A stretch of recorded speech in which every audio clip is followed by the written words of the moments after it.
Hello, welcome to week 8. So, this is officially after our first 6-week grading period. I plan on continuing to label the weeks that we have, just not starting over like after week 6. So, now it's week 1. I'm just going to continue labeling them in order, numerical order, until we get to the end of the semester. And then once we reach second semester, I'll start over starting with week 1. But anyway, it's week 8, October 25th through 29th. I hope you had a really awesome 5-day weekend with the break that you had. I hope you feel rested and full of energy.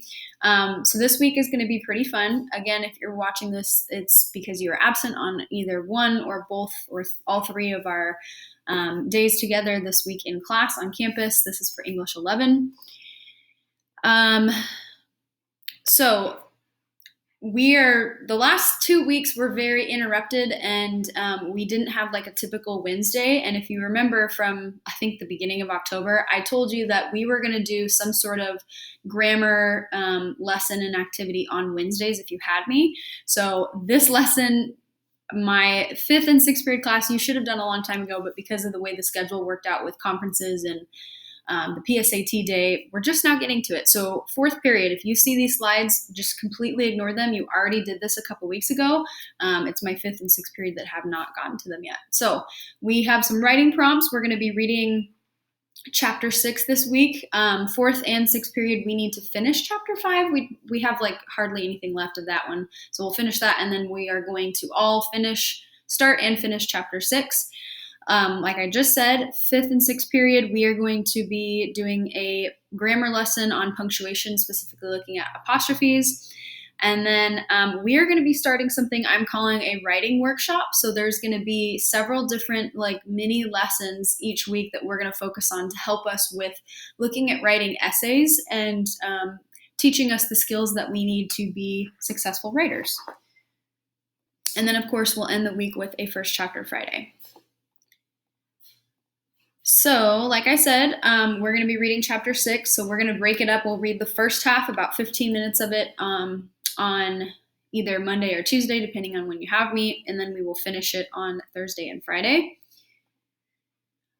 These are the questions. So this quote is from page 79, and you're going to respond to this quote by telling me to think about a time when you felt misunderstood by an adult. What did that feel like? Can you relate to Trevor's statement about creating versus being destructive as a kid?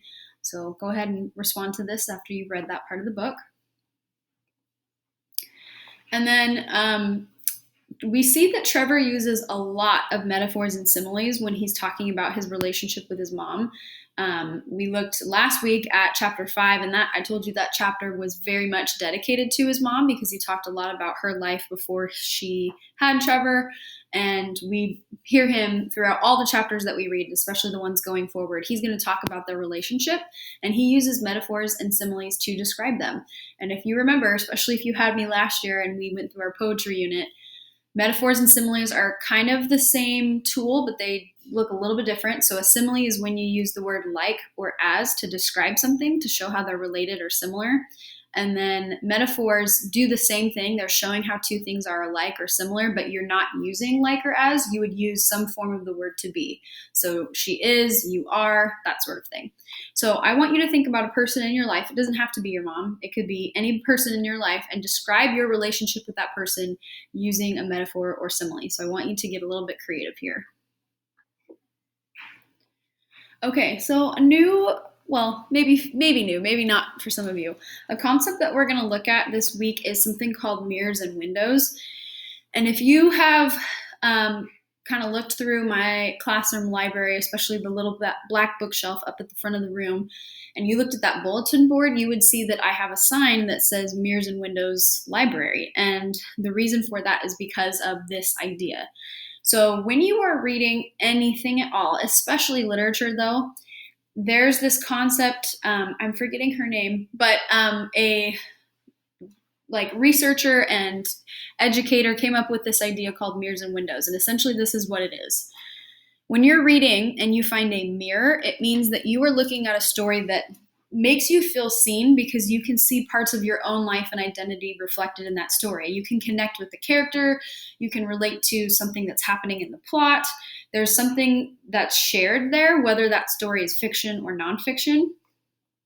And windows are kind of the opposite, where you might not be able to relate to that person or that the life that they're living or the place that they're in, but it gives you a new perspective and it teaches you something and it shows you a part of the world that you might not have known or been familiar with before because of that story. So thinking about this idea of mirrors and windows, I want you to connect it to Born a Crime and to Trevor's life. There should be a text box here. In this area, I want you to think about some things that you share in common with Trevor. And I know for some of us, it's going to be like, oh, I don't know. We have very different lives. For some of you, you might have a lot in common with him. So I came up with a list to help you think. Think about personality traits, the interests, the perspectives on life, the emotions, the attitudes, things that he's experienced and you've experienced, the people in your life, and come up with just a bullet point list of things that you share in common. And don't just put personality trait. I want you to be specific and tell me what that is. Are you stubborn like he is? Tell me specifically what you mean. And then in this area for windows, I want you to think about what are some new perspectives or thoughts that you've had since reading Trevor's autobiography. So if you feel like for you personally, your lives are very different and it's kind of been more eye-opening and new for you, then this is going to obviously be, you'll have more to write here, but either way, you're going to fill in both categories and think about what you connect to and relate to with mirrors, and what are some like new things that came up while you were reading this book. So take a second and fill that out for me. Okay, so this is going to be the first installment of our writer's workshop. We are going to start with a question that I have for you. So obviously, if you're watching this and you're absent the day that we do this, this will be either Monday or Tuesday, depending on what class period you're in. You'll figure out which slides you actually need to write a written response to. So my first question, what are the parts of an essay? When I ask that question, you might be thinking automatically, oh, you need to have an introduction, there's a body, and a conclusion. And you would be correct. Those are like, if you could boil it down to the most simple things of an essay, yes, you do need to have an intro, body, and conclusion. But I also have another question for you. How many paragraphs should be in your essay? When I ask this question, I would bet that about 95%, maybe even more, of you would say 5, because in the past, you have been taught the 5-paragraph essay format. And I want you to know that you weren't taught something that's incorrect, because it was a necessary tool for you when you were in middle school or like maybe 5th grade. I don't know how early on you remember being taught this. But the 5-paragraph essay is just a tool that we have to use in the beginning as early writers, but that is not accurate to what writing looks like in real life. Real writing cannot be limited to 5 paragraphs. So typically when I ask this question and when you're thinking about it, you might think, oh, 1 paragraph for the intro, 3 for the body, and 1 for conclusion. And yes, that's what you practice. That's what you were used to in middle school. But we're moving on from that because we're in high school, we're juniors, and real writing is not condensed and put into a box. Sometimes writing is going to be really short, like a poem, really condensed. Sometimes writing is really long, and it just simply cannot be limited to 5 paragraphs only. So let's take a look at, we're going to start looking at the parts of an essay and how to write one effectively and really well done. And we're going to start with writing a thesis statement, because the thesis is the star of the show. It's what highlights and features the main important things in your essay. And oftentimes it can be really hard to write a thesis statement. So I'm going to go through some notes with you. These are going to be notes. You won't see these in your slides, but I'm going to link them on Canvas as like a separate slideshow so you can refer back to them as notes. I just am trying to simplify what is in your slides that you edit and turn into me so that you're not hunting and trying to figure out what you need to respond to. So again, this will be in a separate link on Canvas. So first of all, what is a thesis statement? A couple of things. It's a statement that represents and presents an opinion on an issue, an interpretation of literature, a theory on an issue. The thesis will directly answer the question or address the prompt. So in the case of our nonfiction unit, we have 2 essential questions, and your thesis, when you write your essay at the end of this unit, should answer those questions. It's essentially a short but sweet summary of your entire essay, and it is the star of the show. It's going to set up your essay for success. So if you have a really strong thesis, it's going to help your reader as they continue to read your essay. So I always love to connect ideas that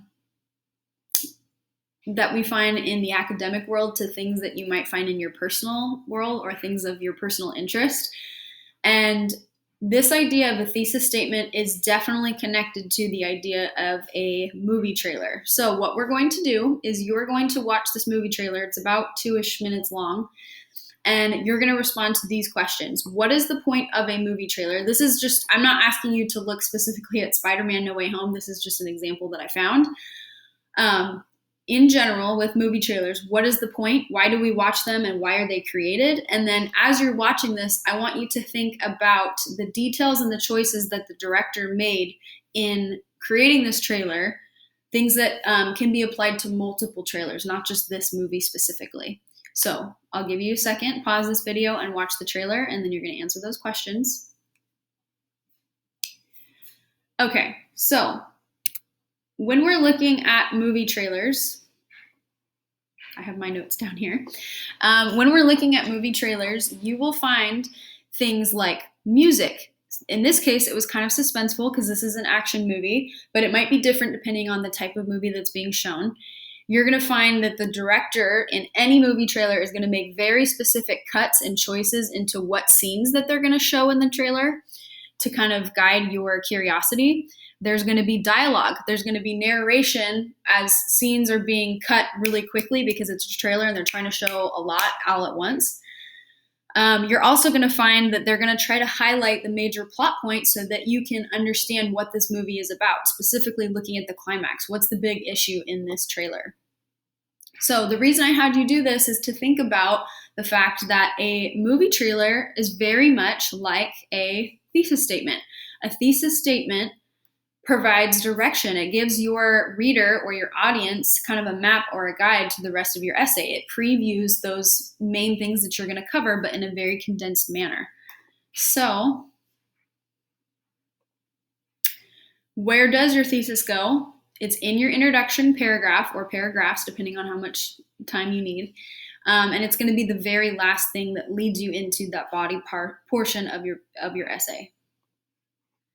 So when you're trying to come up with a thesis statement, there are certain things you really should not do. And these are a lot of the kind of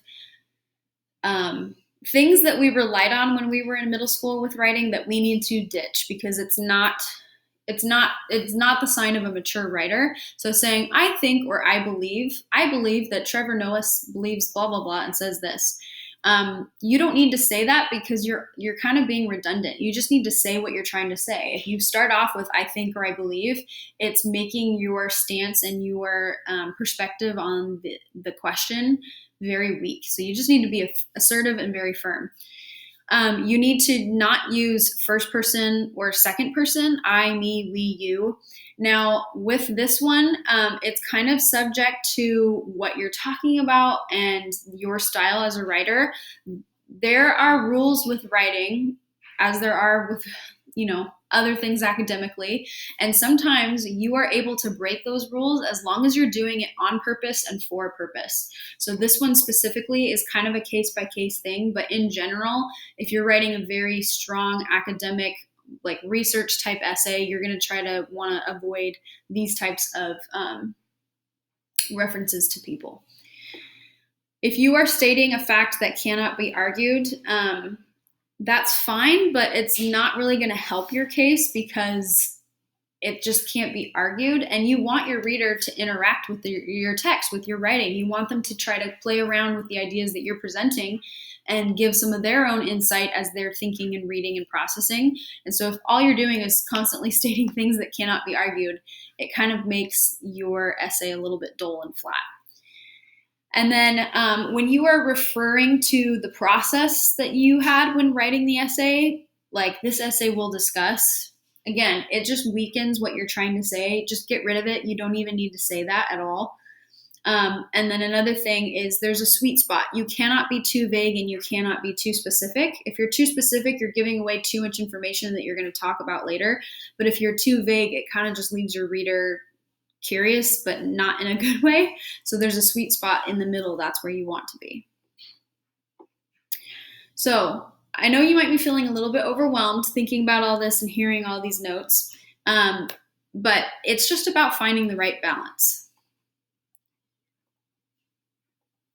So again, your thesis cannot be too vague or too specific because if it's too vague, it doesn't help you or the reader. And if it's too specific, it limits you in terms of what you can discuss in the essay later on. And your thesis is supposed to be that movie trailer. It's supposed to be a snapshot of what is to come. Again, you don't want to give away too much information, but you also don't want to just add a lot of fluff. So again, once again, connecting it back to that idea of your thesis being like a movie trailer teaser. It's supposed to not give away all of the juicy details of your body paragraph or of the movie. It's supposed to give you a little preview as to what the reader can expect. So in the past, you have probably been taught the formulaic thesis, the idea of you state your opinion and then you list reasons, or you have an opinion and then you say because, reason 1, 2, and 3.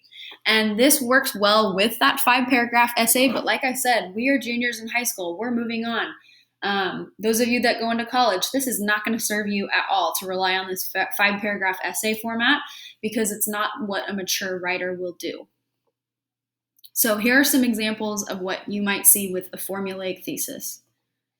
Romeo and Juliet feel lust rather than true love because of the time frame, pressures, and nature of the relationship. A different example. Reading literature is beneficial because it builds empathy, increases intelligence, and strengthens writing skills. All right, I mean, we get it. That's a thesis statement, but it's not very strong because it's formulaic. So like I said, I know it might feel like, oh my gosh, what they taught me in middle school is totally not accurate and I was just wasting my time. You weren't wasting your time because according to how you were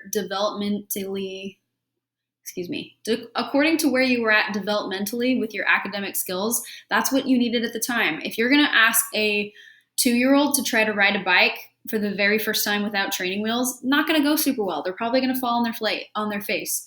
It's the same exact idea. Asking a middle schooler to write to the level that I'm asking you to write right now is not going to be helpful because they need some steps. They need some scaffolds to help along the way. So if you know the rules and you know how to use things correctly, you can break the rules depending on what you're doing. So let's look at how to take those formulaic thesis examples and change them. So this formulaic Romeo and Juliet example, if we changed it to not be in that format, it could look something like this. The extreme circumstances of Romeo and Juliet's relationship illustrate their tale is one of star-crossed lust, but rather than love. So instead of naming time frame, pressures, and nature, those are 3 extreme circumstances. You're not saying what they are, but you're saying that there are extreme circumstances. And you're hitting that sweet spot of not being too vague, but also not being too specific. And you're getting rid of that because format.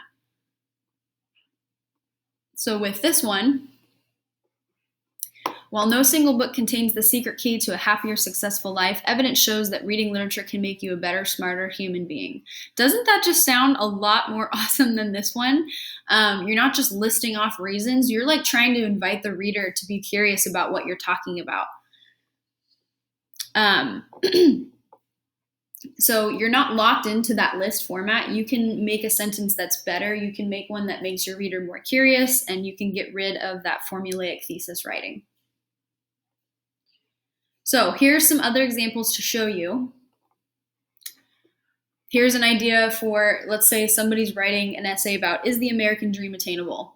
One person says the American dream is not attainable today. Another person says, as their thesis, the social inequality plaguing our society has made the American dream a living nightmare for many Americans. Which one do you think is the better version of the thesis? Absolutely the bottom one. It's way more interesting to read. The first one is super boring because all you're basically saying is no. Like you're almost just answering the question with a flat no. With this one, does technology help or hurt society? That's the idea we're trying to answer. The first example says technology helps humans evolve into more efficient, organized, and intelligent individuals. The second one says technology helps society because it helps us be productive, organized, and we can learn more. Which one is the better example? The first one. Again, we are seeing this formulaic template. Technology, blank, because blank. It's not fun to read. It's not exciting at all, and it doesn't allow you to be creative as a writer and to try to challenge and stretch yourself and grow as a writer. Last example, how does Poe, Edgar Allan Poe, create a mood of fear in his poetry? In Poe's The Fall of the House of Usher, there's an intense mood of fear. This is shown by setting, foreshadowing, and a narrator. Through a dreadful setting, frequent foreshadowing, and a first-person limited narrator, Poe creates a mood of fear in his thrilling The Fall of the House of Usher. Which one's the better one? The second one. Again, we see this listing of this is shown by blah, blah, blah, blah, blah, and blah, blah, blah. It's so boring. It's not fun to read at all. So you're not going to be an expert after going through these notes today, and that's totally fine, but we're going to practice. And if you remember, at the very beginning of the year, I will keep reminding you, when we are practicing, when we're working through a skill, I do not expect you to be perfect. All I want you to do is try and give it your best effort, because that's all I can ask for at the end of the day. And I know that that's the best case scenario for you as a student and a learner. So we're going to practice creating a thesis statement, and we're going to use our essential questions for our nonfiction unit to do that. So on this slide, this is where you're going to write your example. I'm not asking you to write 2. I just want you to write 1, and you can pick. These are the 2 essential questions for the unit, but you're going to pick which one you want to practice with. So the first one, to what extent is our identity shaped and impacted by culture and society? And second, how does empathy change the way that we view and interact with others? Here are some tips to help you as you're working through this. Does it clearly answer the question? Does your thesis provide an opinion? Does it preview the main ideas? Can you accurately predict what the essay and its body paragraphs will be about? Does it make sense? Is it one sentence? Is the thesis grammatically correct? And then some more tips. This is kind of for later on, so not necessarily right now. But when you're working through writing an essay, have a person in your class, a peer, read your thesis and ask them what they think about the rest of your essay. If they can give you an accurate prediction, if it's a solid thesis, they probably should give you an accurate prediction. And then after writing your essay, read it over and then double check your thesis. Does your thesis reflect what you discussed in your essay? Sometimes your ideas shift during the writing process, and make sure that your thesis still aligns with that. So the thing that I will say about this last one, this might feel backwards and uncomfortable, especially for those of you that are very linear and like to do things in order.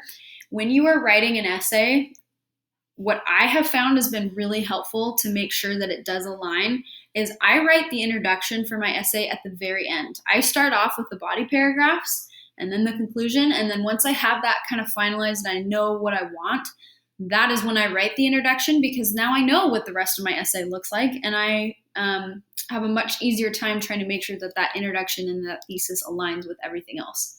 So just a thought. Okay, so this next part of the slides is just for 5th and 6th period, because we did not get to it a couple weeks ago, only my 4th period did. So this is the punctuation lesson. This lesson we're going to look at apostrophes.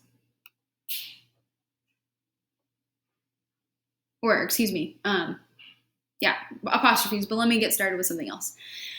So punctuation can greatly change the meaning of any sentence, statement, or whole text. So I'm going to give you a real life example. These are my parents, and this right here is my mom. Her name is Debbie, and she, like a lot of moms do, likes to text me throughout the week, especially because I'm married and I don't live at home anymore. And when she sends me text messages, she uses the voice to text speech tool. So she'll press a button and talk directly into her phone, and it'll record everything she's saying, and it'll look like this. And it's really frustrating because when she does that, there's absolutely no punctuation. It's like one giant long monster of a run-on sentence, and I never understand what she's trying to tell me. So punctuation can take something like this and turn it into this. It makes it much easier to understand what the person is trying to communicate to you. So we're going to take a look at this idea with apostrophes. So I want you to pause this video and watch this TED Ed video about using apostrophes, and then we'll go over it.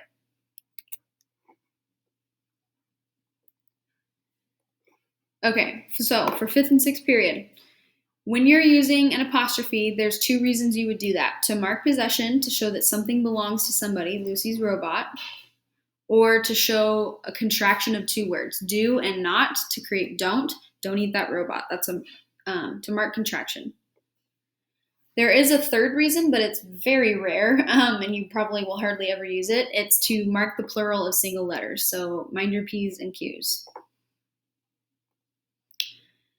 That's it. Those are the 2 rules. And as long as you follow that, you should be totally fine when you're using an apostrophe. So I want you to practice. You're going to take the highlighting tool, or excuse me, you can go up here to these shapes and create a shape and do this and kind of mark which one. You can make it transparent if you want by going up here. So you're going to tell me which one of these is correct. So same example or same sentence for every single one, but I'm using an apostrophe differently in each one. So I want you to tell me which one is correct using that shape tool.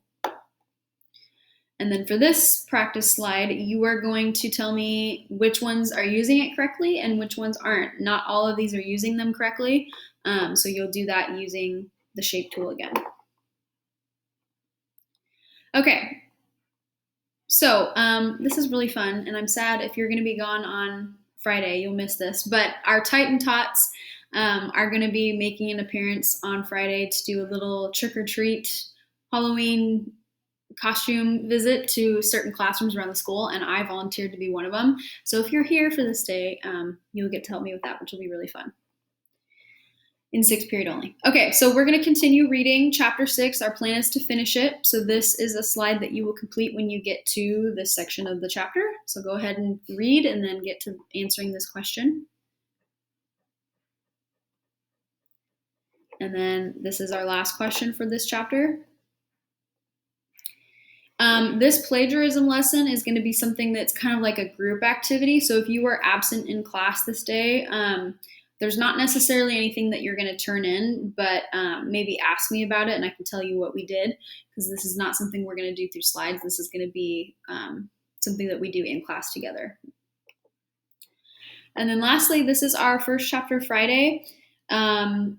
This is All the Bright Places by Jennifer Niven. This was turned into a movie that's on Netflix, and I have the trailer for the movie because it obviously will depict what's happening in the book itself.